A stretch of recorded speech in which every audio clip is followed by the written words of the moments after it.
Hey, Bachelor Creek.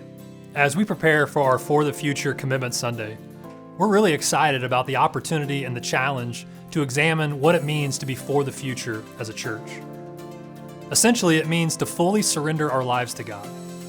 It means living sacrificially in all areas of our life, including our generosity. To help us do that, we're providing you with this commitment card as a discipleship tool. Each of us might use this card in a different way as we pray through our commitment.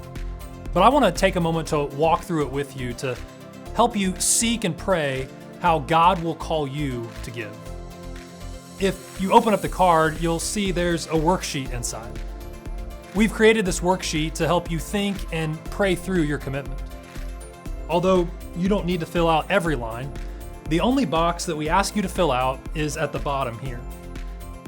Our primary goal in prayer is that 100% of us will be for the future, and declare that by being committed to this initiative. As you look down at this bottom box, before you make your final commitment, ask yourself that question. Does this commitment truly reflect that I'm for the future in our church, our children, and our community? So let me walk through this card with you and let this be a guide as you think and pray through your commitment. The first box says what we normally give in 1 year. Now, this is where you'll include what your typical giving is in a year. The For the Future initiative includes our total giving. So we want to begin this journey by celebrating what you're already doing in generosity. For some, this first box may not have a number in it yet, and that's okay. You're beginning your giving journey for the first time through this initiative, and I want to affirm this very important step of faith. The second box says our expanded annual generosity as part of For the Future.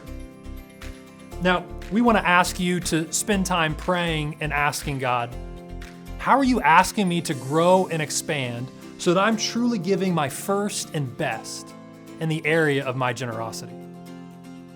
Wrestle and ask God the tough questions.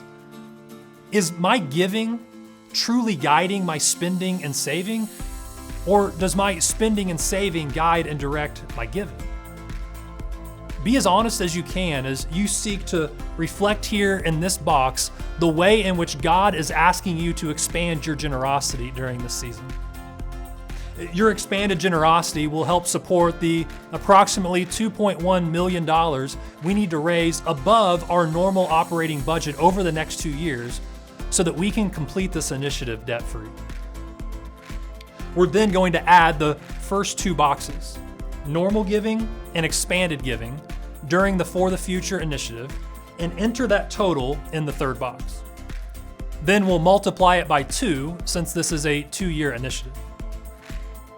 Finally, add everything together at the bottom of this, and you'll come up with your total 2-year For the Future commitment. Again, ask the question. Does this commitment truly reflect that I'm fully surrendered and offering myself as a sacrifice to be used by God for His plan and purpose? Does this commitment demonstrate that I'm orienting my other priorities around Him and not letting my predetermined priorities affect what I'll give to Him? Is this truly demonstrating that I'm putting God first? Only you will know the answer to that question. If you're married, your spouse will probably know the answer too. So I encourage you to pray deeply during this season and make your decision together. If you're not married, this is a great opportunity to circle up with some friends you trust, a small group, or a mentor to process and pray about your decision. I also want to draw your attention to the gift chart on the back of the card. For many of you, this chart will be helpful as you think and pray through what For the Future looks like in your life. I'll say this. If you haven't yet prayed about the number you can't do, you probably haven't prayed about the number you should do.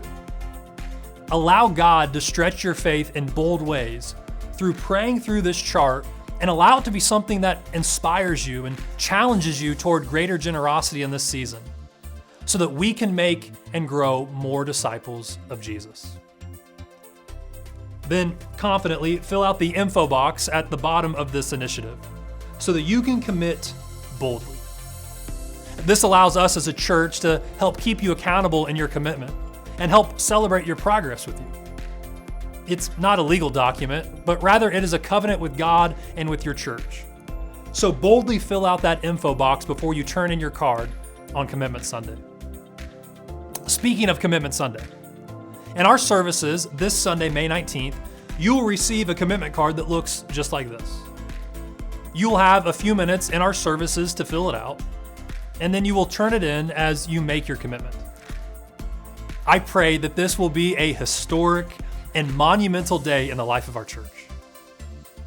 Bachelor Creek, I am praying for this season of For the Future. I'm praying that it is a time of incredible growth in our walk with Jesus. Please know that Tara and I are standing alongside of you, and we have been praying about what our commitment will be, as are all of our elders and their spouses. As Paul prayed in Ephesians 3:20, I trust that God will do immeasurably more than all we can ask or imagine in you, as well as in our church. And I cannot wait to see what God will do. I am so grateful for you. We'll see you Sunday.